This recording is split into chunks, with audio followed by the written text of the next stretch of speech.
Before we start this video, Bungie just released next season's newest change, build crafting at a whole nother level. So two things, guys. Number one, this is something we should all be excited for. It's gonna make build crafting much easier in Destiny 2. And number two, any of the previous builds mentioned on this channel and any future builds will all get revamps in Lightfall, so nothing to worry about. So to stay up to date with every build on this channel, click that bell button, click that subscribe button. But let's get into the build. When it comes to Destiny 2 PVE, the game is all about overshields and health bars. But when you're fighting some of the most tankiest enemies in the game, you need a build that can keep you alive.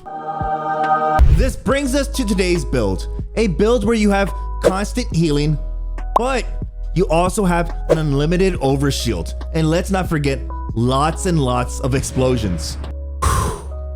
Let's get into it. I got the inspiration for today's video from none other than the Eggman himself. After watching his Master of Chaos build 3.0 up to a level that really shouldn't exist inside of Destiny 2. I wasn't quite satisfied. I wanted to make it better. I wanted more. So I decided to go back to the drawing board Oh, look how big you are. and figure out where I can improve this build. And then it dawned on me. Repulsor Brace is a newly added perk to Destiny 2, in which defeating a void debuff target grants an overshield. Now, we can leave it at that, but I'm going to show you how to make the Master of Chaos build one of the best endgame builds in all of Destiny 2. Now, to cover the basics quickly, you want to run Nova Bomb Cataclysm. This is such a great super for dealing maximum DPS, but not only that, if there's a lot of enemies, this can easily take down hordes of adds with ease. For me, I decided to go with Healing Rift and Burst Glide. As for melee, we only have one choice, Pocket Singularity. But don't get me wrong, guys, this is such a great melee for today's build. Now, if you choose any other grenade than Vortex Grenade, I'm sorry, but you're doing it wrong. When it comes to the Master of Chaos build, Vortex Grenade is gonna be the main driver of this entire build. Now, when it comes to choosing aspects, Feed the Void is necessary because we want to take full advantage of the perk Devour. Defeating a target with a Void ability activates Devour. Now, our next aspect will create some controversy. A lot of people would have gone with the aspect Chaos Accelerant. Personally, I'm going with Child of the Old Gods for two reasons. Number one, it gives us 2 fragment slots. And number two, this ability here weakens the enemy, and that's necessary for Repulsor Brace. Now for fragments, we want to use Echo of Undermining because we want our grenades to weaken the enemies. Again, guys, for Repulsor Brace. Next over, we want Echo of Expulsion. Void ability Final Blows cause targets to explode. Next over, we have Echo of Remnants. Your lingering grenade effects, Vortex Grenade, have increased duration. Again, guys, that increased duration is going to dip into Echo of Undermining. That's also going to dip into Echo of Expulsion. Yes, guys, lots and lots of explosions. Lastly, we want Echo of Persistence. Void buffs applied to you, Invisibility, Overshield, and Devour have increased duration. Yes, guys, not only are we going to have an increase in the perk Devour, our timer goes up a little bit, but if you activate an Overshield with the perk Repulsor Brace, that timer is extended. Also, let's not forget that if you're running PVE with any of those Void Titans out there who drop Overshields for you, that timer is also extended. So make some Titan friends. Now, before I get into the mods and what perks we're looking for, let's talk about Repulsor Brace and what makes it so deadly for any Void build, especially today's. Now, Repulsor Brace reads, defeating a Void debuff target grants an overshield. Yes, guys, that's a 45-point overshield for 8 seconds. Keep in mind that if you're using the enhanced Repulsor Brace, that's 9 seconds.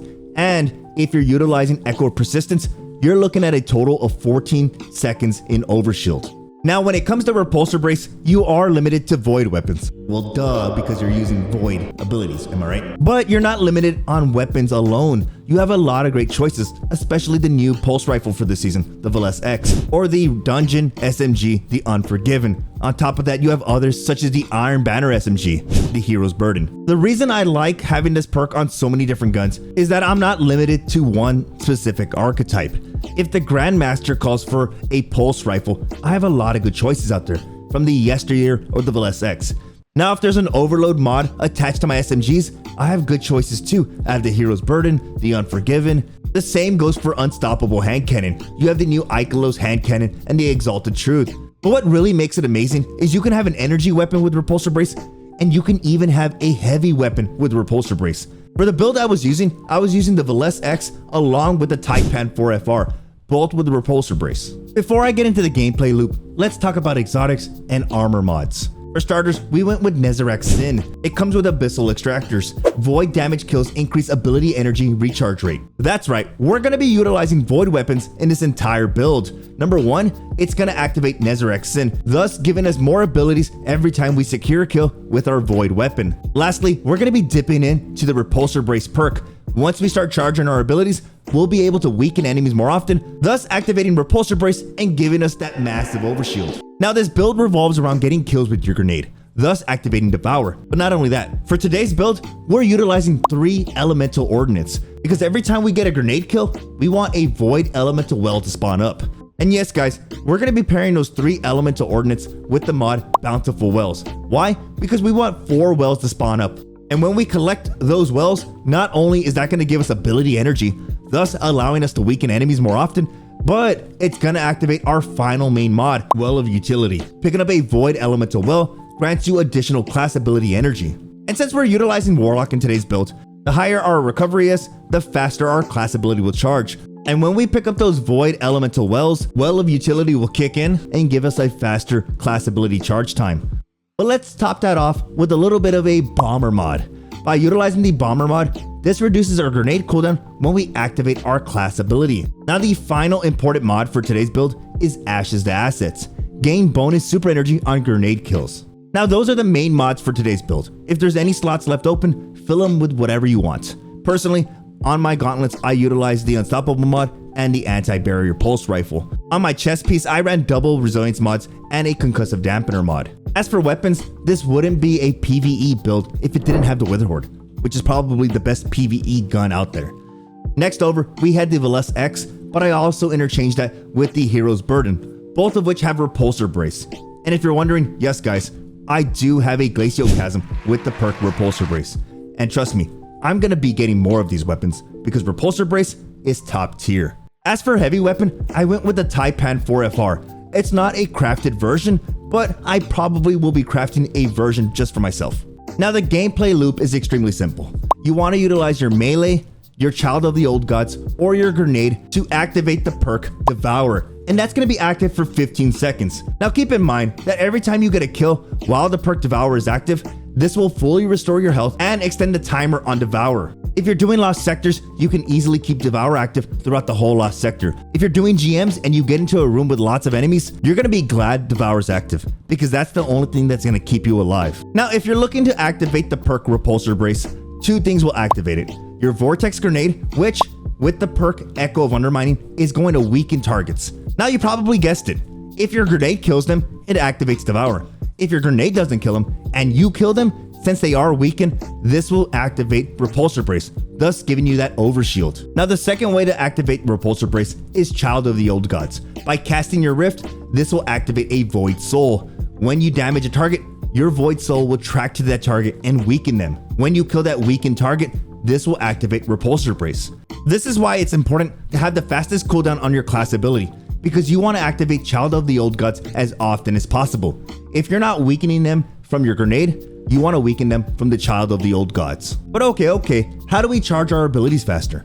Well, Nezarec Sin is going to get the job done when we utilize our Void weapons. But not only that, when we get a grenade kill, this is going to activate 4 Void Elemental Wells. That's going to give us a faster cooldown on all our abilities.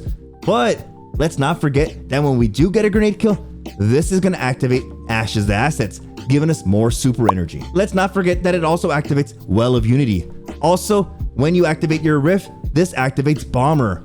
As you can tell guys, there's a lot of moving parts to this, but it's very simplistic. Get grenade kills.